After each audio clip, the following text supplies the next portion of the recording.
स्वागत है एक बार फिर से BW Rahul Kumar biology YouTube channel पर आपका स्वागत है। क्योंकि हम वन शॉर्ट सीरीज स्टार्ट करने वाले थे 16 तारीख को, बट मेरी तबीयत ख़राब होने के कारण 16 तारीख को वन शॉर्ट सीरीज स्टार्ट नहीं हो पाई गाइस। तो आज 17 तारीख को वन शॉर्ट सीरीज स्टार्ट करते हैं। फर्स्ट चैप्टर पढ़ते हैं हम अपना मानव जनन, जो जूलॉजी का है। ये बायोलॉजी में सेकंड चैप्टर है, वो हट गया है हमारा जीव भूमि जनन। फर्स्ट उसी पादों में सेकंड हो गया, ऐसा आपको समझ आ गया होगा। तो वाले आपने देख लिया, मानव जनन चैप्टर पढ़ने वाले हैं। अगर आप हमारे चैनल पर नए हैं तो हमारे चैनल को सब्सक्राइब और वीडियो को लाइक और शेयर करें और अपने दोस्तों के साथ शेयर करें, क्योंकि ये 12th बोर्ड की बहुत इंपॉर्टेंट वन शॉर्ट सीरीज होने वाली है। ओके गाइस, तो हम देखते हैं अपना आगे का। तो हमारा आगे का क्या है देखते हैं हम। अपना कलर चेंज करते हैं। हमारा मानव जनन, ह्यूमन रिप्रोडक्शन। मनुष्य एक लिंगी प्राणी है, आपको मालूम है, जिसमें नर जनन तंत्र अलग जीव में तथा मादा जनन तंत्र अलग जीव में पाया जाता है। आपको ये मालूम है, क्योंकि मानव अलग अलग है, मादा नर अलग है। ओके, नर जनन तंत्र नर यानी मेल में पाया जाता है और नर जनन तंत्र नरेगुमक यानी शुक्राणु का निर्माण होता है। ओके गाइस, मादा जनन तंत्र यानी फीमेल में पाया जाता है। जो मादा जनन तंत्र है, मादा का निर्माण होता है, जिसे अंडाणु को कहते हैं। ओके गाइस, आपको अंडाणु कहते हैं। ओके गाइस, आपको समझ आ गया होगा नर किसे कहते हैं, मादा किसे कहते हैं। नर ऐसा नर जनन तंत्र में शुक्राणु का निर्माण होता है और मादा जनन तंत्र में मादा का अंडाणु का निर्माण होता है। ओके गाइस, नेक्स्ट हमारा है मादा जनन तंत्र, ह्यूमन रिप्रोडक्टिव सिस्टम, मानव। ओके गाइस, वे अंग जो मानव जनन में सहायक होते हैं मानव जनन तंत्र कहलाते हैं, जिन्हें निम्नलिखित दो भागों में बांटा गया है, नर तथा मादा। ओके गाइस, तो वे जनन जो मानव जनन तंत्र कहलाते हैं, वे मानव जनन में सहायक होते हैं। वे अंग जैसे मानव जनन में सहायक होते हैं, जैसे संतति उत्पन्न करने में सहायक होते हैं, उन्हें हम मानव जनन अंग कहते हैं। ओके, हम देखते हैं पहले प्राथमिक जनन अंग आते हैं, प्राइमरी रिप्रोडक्शन ऑर्गन आते हैं। नर में मुख्य जनन अंग है वृषण, जिसमें शुक्राणु बनते हैं। जो नर होता है, मनुष्य होता है, मानव आदमी होता है, उसमें मुख्य जनन अंग है वृषण, और वृषण में ही हमें शुक्राणु देखने को मिलते हैं। गाइस, मादा में मुख्य जनन अंग है, मादा का मुख्य जनन अंग है और अंडाशय, और अंडाशय में हमें अंडाणु देखने को मिलते हैं। ओके गाइस, आपको ये क्लियर हो गया होगा। अगर क्लियर हो गया है तो एक प्यारा सा लाइक दे दें। ओके गाइस, नेक्स्ट हमारा आगे चलते हैं द्वितीय जनन अंग। तो द्वितीय जनन अंग में क्या कहता है, सेकेंडरी रिप्रोडक्टिंग ऑर्गन। मानव जनन अंग को दो भागों में बांटा गया है, पहला प्राइमरी और दूसरा सेकेंडरी। तो सेकेंडरी है नर सहायक अंग, वृषण कोश होता है, अधिवृषण, शुक्रवाहिनी, शुक्राशय, शिशन, प्रोस्टेट ग्रंथियाँ, कॉपर ग्रंथियाँ आदि। ये सारी चीज़ होती है नर सहायक अंग में। और मादा सहायक अंग में होती हैं गर्भाशय, अंडवाहिनियाँ, योनियाँ, भंग, स्तन ग्रंथियाँ आदि। ये सारी चीज़ मादा सहायक अंग में होती है और नर सहायक अंग में मैंने आपको बता दिया। नेक्स्ट चलते हैं हम अपना, तुम्हारा नेक्स्ट है। ओके गाइस, नेक्स्ट हम देखते हैं नर जनन तंत्र देखते हैं। नेक्स्ट हमारा नर जनन तंत्र में रिप्रोडक्टिव सिस्टम देखते हैं। परिभाषा देखते हैं। नर में विभिन्न अंग जैसे वृषण, सहायक नलिकाएं व ग्रंथियों के समूह को जननांगमक बनाते हैं, नर जनन तंत्र कहलाते हैं। जो ये सारी मिलकर जो जैसे वृषण, सहायक नलिका, ग्रंथियों के समूह जो मिलकर नरयुग्मक को बनाते हैं, उन्हें नर जनन तंत्र कहलाते हैं। नर जनन तंत्र के क्या क्या भाग होते हैं तो देखते हैं हम नर जनन तंत्र के क्या क्या भाग होते हैं। मुख्य अंग होता है हमारा वृषण और सहायक अंग होता है वृषण, प्रोटेस्ट, सहायक ग्रंथि। मुख्य अंग हमारा एक वृषण होता है खाली बस, और सहायक अंग हमारे होते हैं शुक्रवाहिनी नलिका, स्खलन नलिका, वृषणकोशक, शुक्राशय। ओके गाइस, और सहायक ग्रंथि होती है कॉपर ग्रंथि, बल्बोरी, थ्रिल ग्रंथि। ओके गाइस, ये हमारा होता है। हम इसका चित्र देखते हैं। तो ये चित्र वेरी वेरी इंपॉर्टेंट है, क्योंकि बोर्ड एग्जाम में आता है। वेरी वेरी इंपॉर्टेंट है, मैं आपको लिख देता हूँ, क्योंकि बोर्ड एग्जाम में 5 नंबर में आता है। क्योंकि मानव जनतंत्र क्या है और इसका सचित्र सहित वर्णन कीजिए। ओके गाइस, तो ये शुक्राशय नलिका है, मूत्राशय, शुक्राशय, स्खलन नलिका, प्रोस्टेट ग्रंथि, कॉपर ग्रंथि। आपको ये सारी चीज़ लिख देनी है जो आपने पढ़ा है। और चित्र बड़ा आसान है, इसमें कोई ज़्यादा कठिन वो नहीं करनी पड़ती। ऐसे ऐसे करो, ऐसे करो। ओके गाइस, हाल बनता है ये, देखो मैंने बना दिया। इसमें ज़्यादा कोई तकलीफ नहीं होती है गाइस, ये बहुत सरल है। आप ये 5 नंबर में आएगा ही आएगा। मुझे लिख कर ले लीजिए, जब 2025 का पेपर हो बायोलॉजी का तो मुझे बता देना, ये क्वेश्चन आएगा ही आएगा। ओके गाइस, आपको वीडियो अच्छी लग रही हो चैनल को लाइक कर दें। ओके, ये देखो ये चित्र हमारा,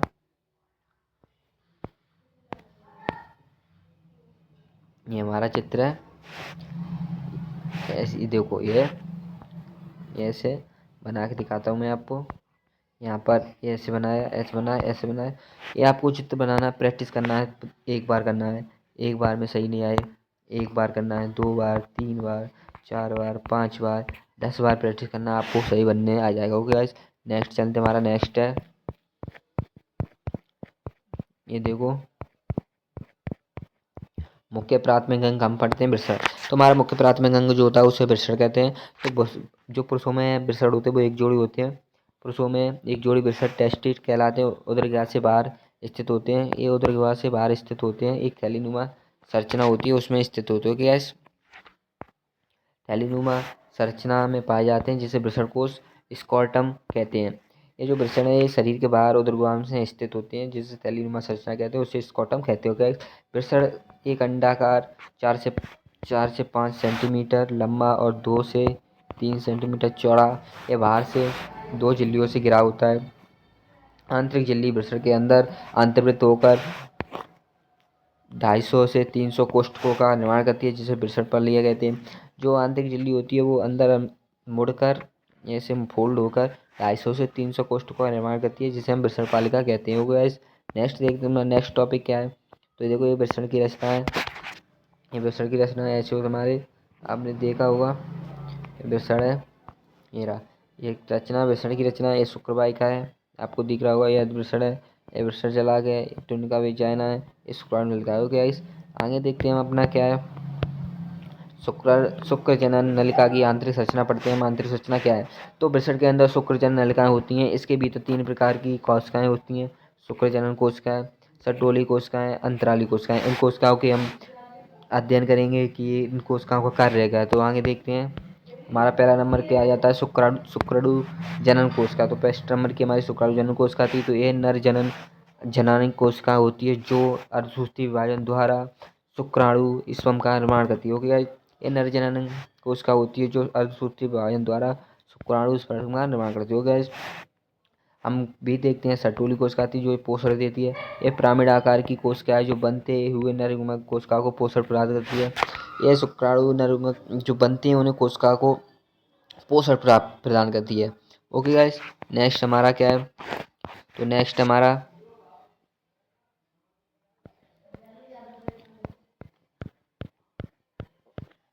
गाइस नेक्स्ट हमारा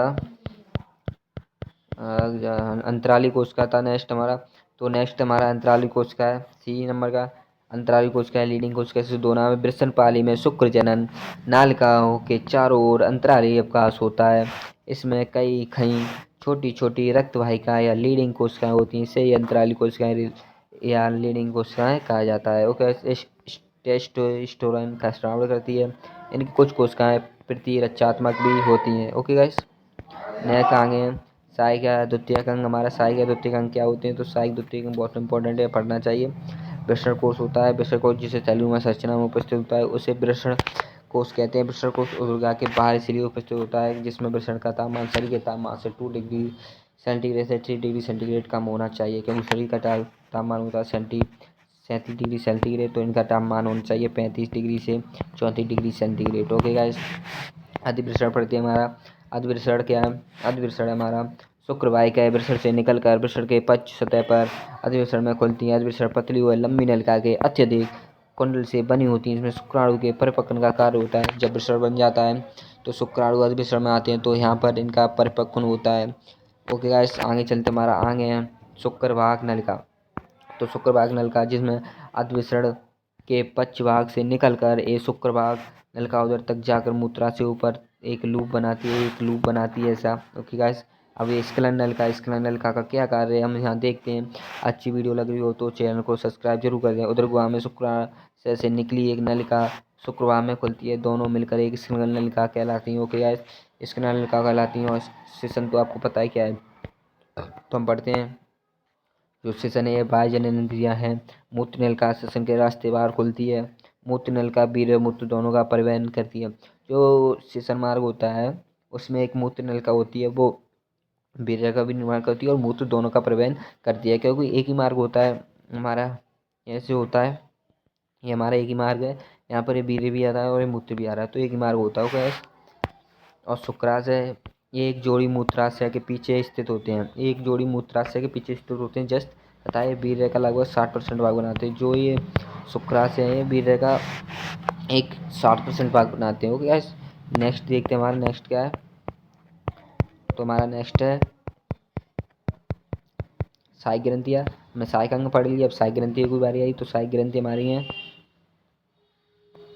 सहायक ग्रंथि हमारी हैं प्रोस्टेट ग्रंथि, काउपर ग्रंथि, टेस्टोस्टेरोन।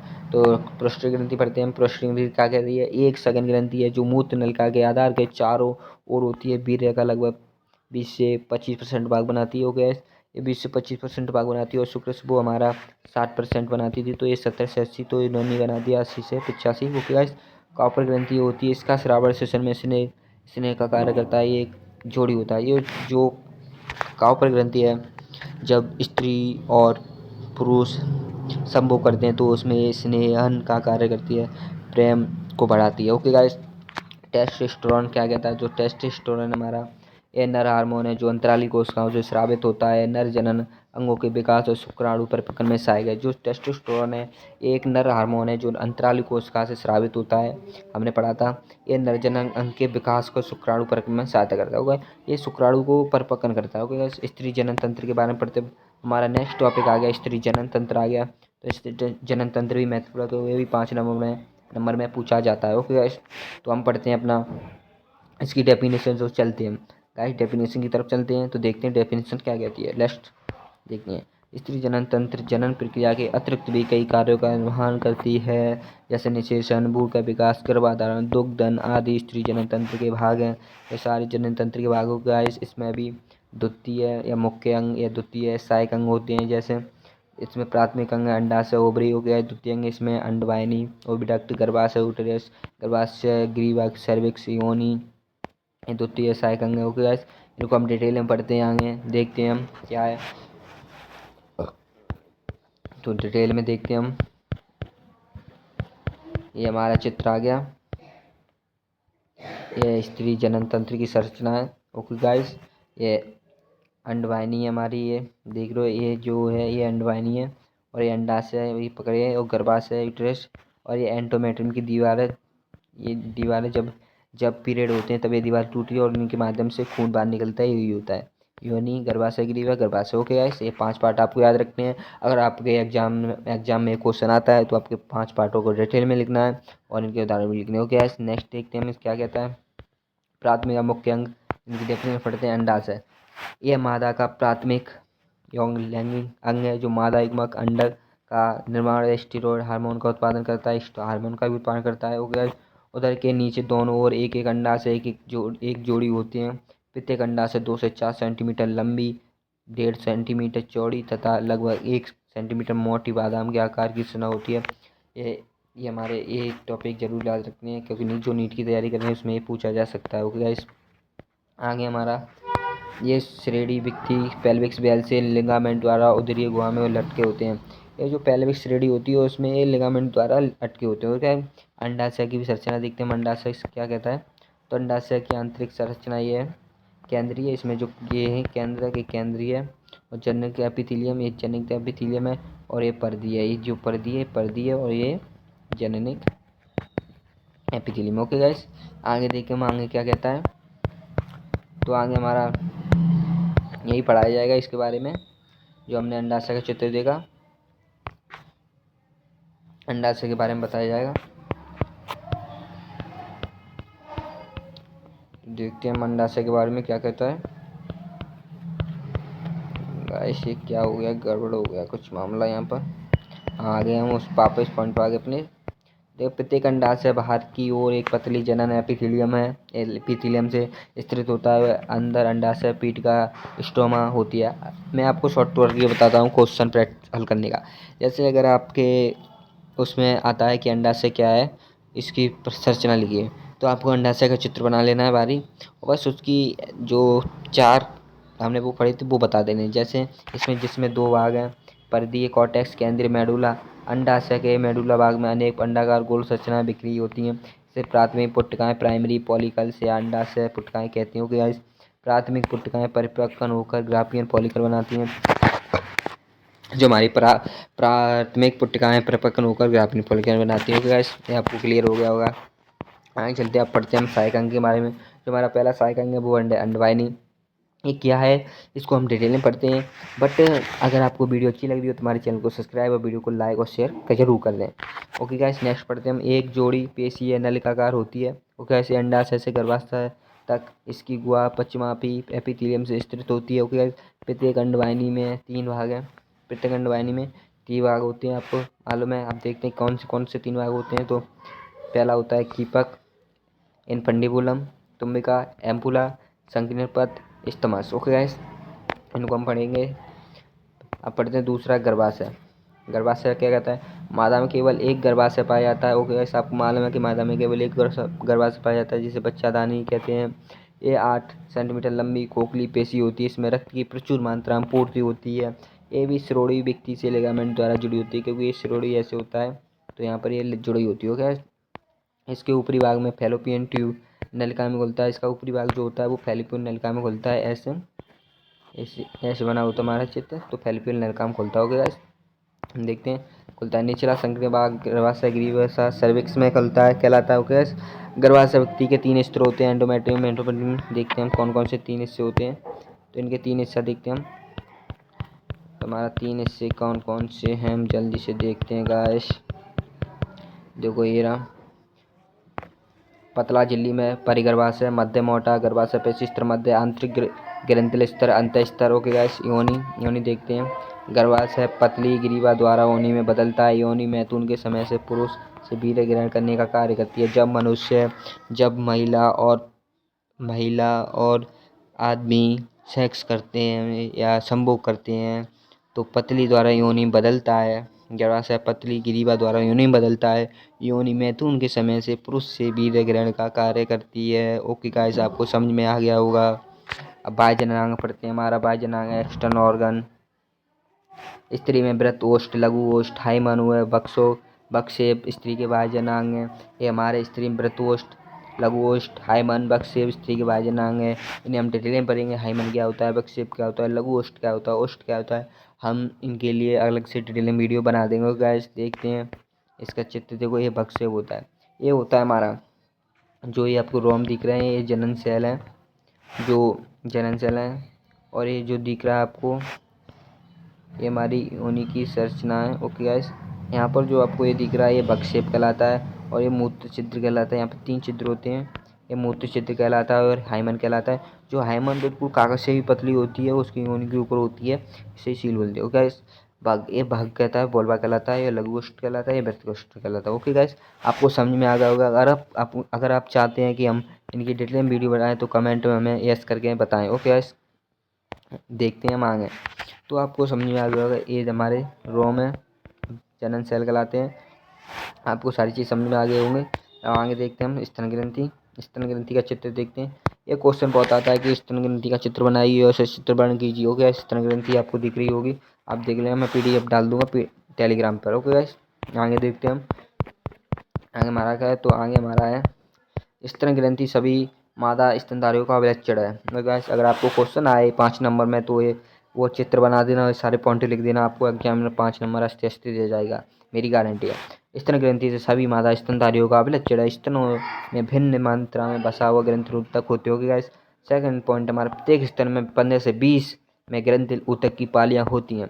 प्रत्येक पाली में कूपिका कोशिकाओं के समूह होते हैं। कूपिका दुग्ध स्रावण करती हैं। ओके गाइस, थर्ड पॉइंट हमारा, कूपिका से दुग्ध स्रावित होकर रक्त स्तन नलिका में जाता है। ओके गाइस, थर्ड पॉइंट है, प्रत्येक पाली की स्तन नलिकाएं मिलकर रक्त स्तन वाहिनी बनाती हैं। एक क्वेश्चन इंपॉर्टेंट होता है क्योंकि ये क्वेश्चन हमारा MCQ में भी आ सकता है।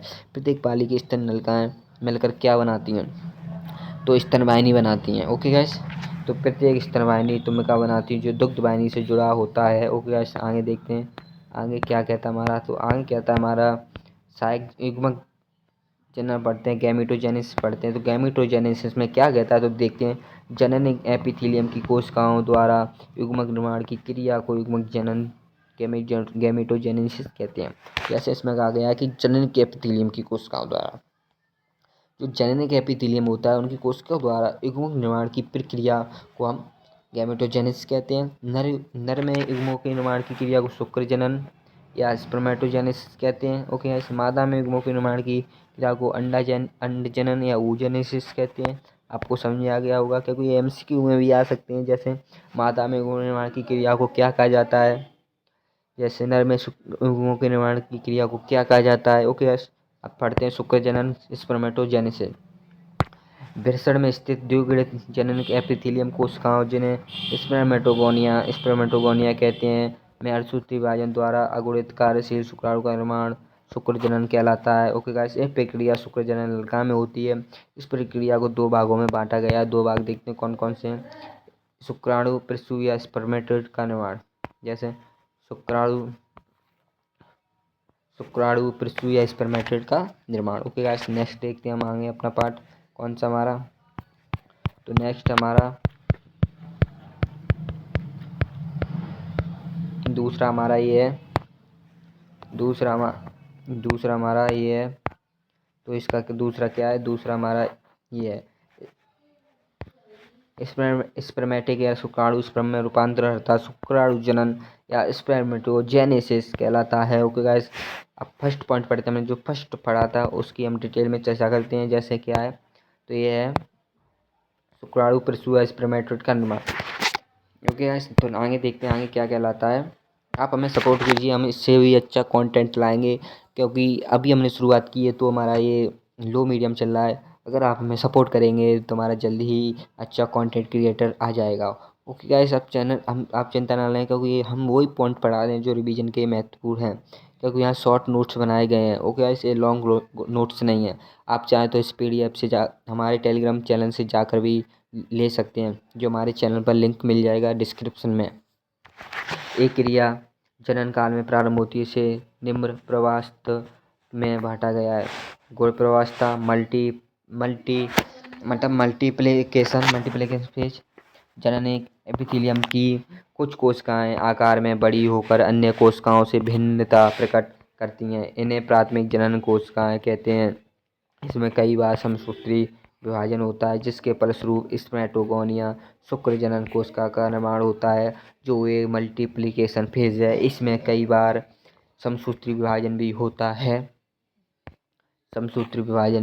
होता है, जिसके फलस्वरूप स्पर्मेटो शुक्राणु जनन का निर्माण होता है। गाइस, आपको समझ में आ गया होगा। आगे देखते हैं।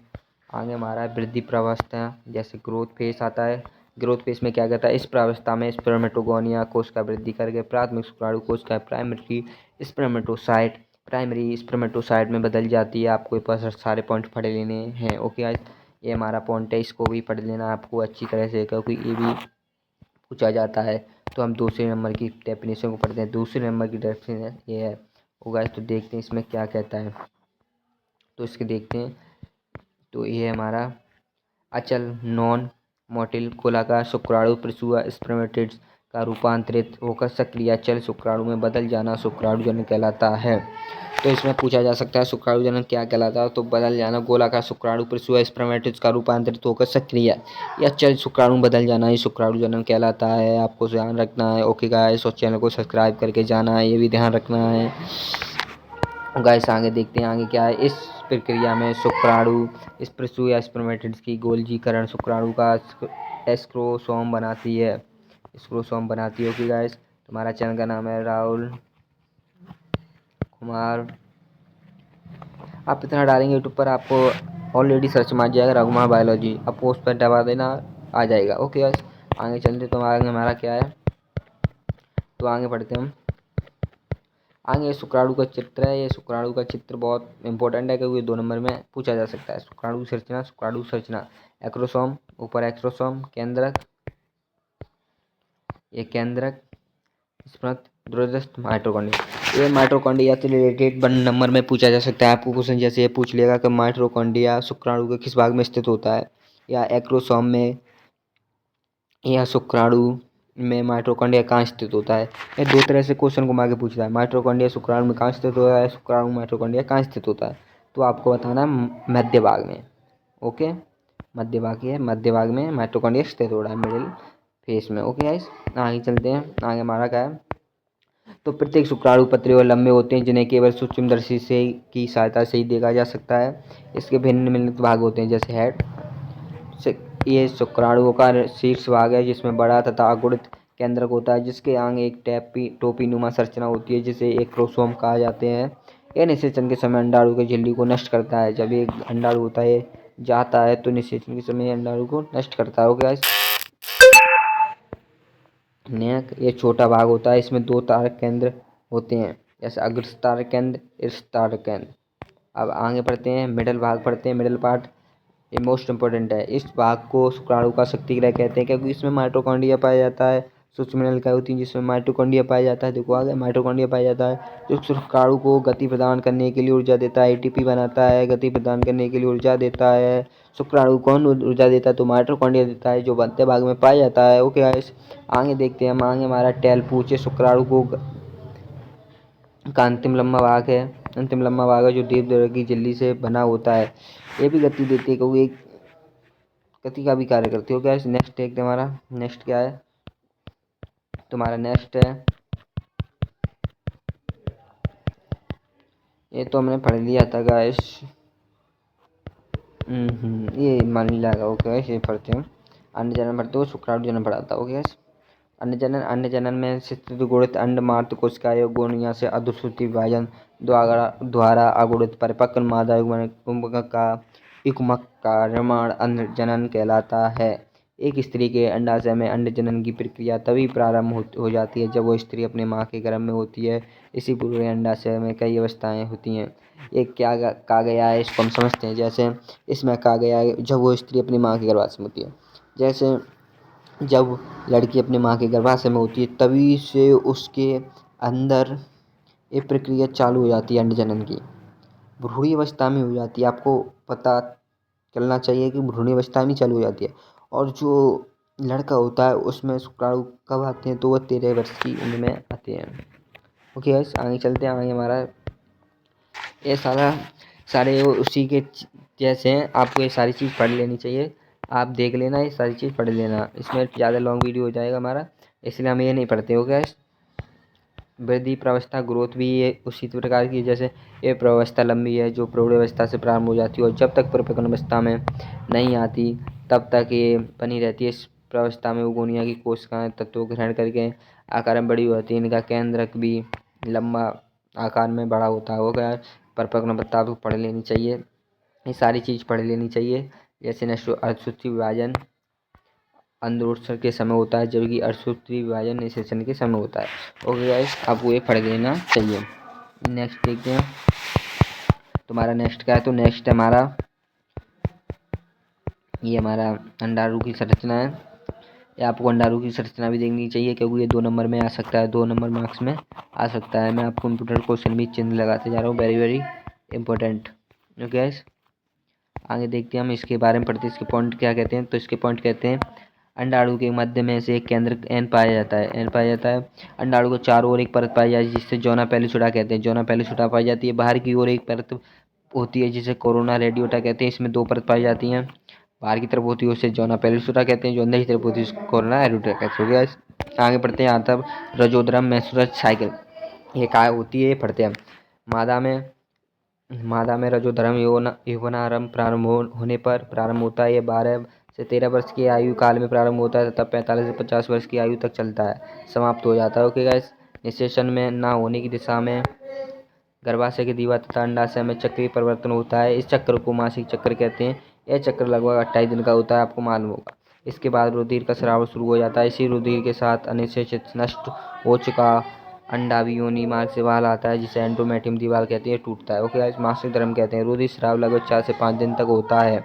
किसी बालिका के जीवन काल में प्रथम बार रजोधर्म होने की घटना रजोदर्शन कहते हैं। मादा में स्थायी रूप से मासिक चक्र को रोकने के लिए रजोनी वृत्ति कहते हैं, मेनोफेज कहते हैं। इसे रोकने के लिए मेनोफेज कहते हो गया।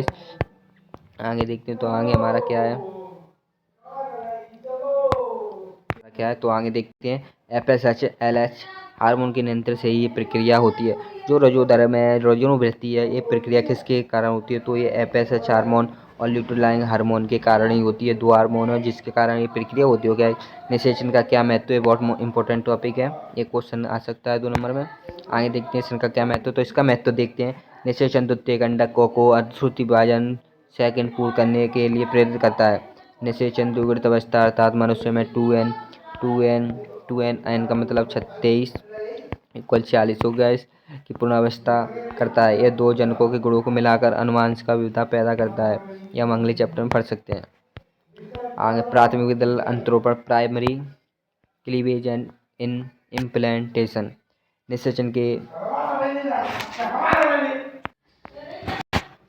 बाद हुमन जन्मवाहिनी के स्टोमस, ये सारी चीज़ आपको पढ़ लेनी है। प्राथमिक विदलन आपको संपूर्ण पढ़ लेना है, बहुत इंपॉर्टेंट है। ओके गाइस, नेक्स्ट हम प्रसव की ओर चलते हैं। तो प्रसव ये कहलाता है, प्रसव में शिशु का जन्म तकनीकी रूप से प्रसव या पार्श्चुरेशन कहा जाता है। ओके, डेफिनेशन याद कर लेनी है। नेक्स्ट देखते हैं हमारा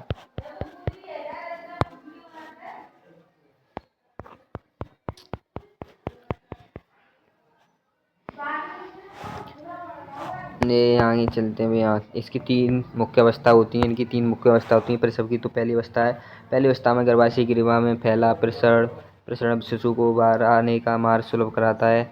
एम्ब्रियॉन इस समय फट जाती है और एम्ब्रियोटिक द्रव बाहर आने लगता है। दूसरी अवस्था में होता है अवस्था शिशु जन्म की है। शिशु के स्वतः श्वसन प्रारंभ कर देने के बाद नाभिनाल काटा जाता है।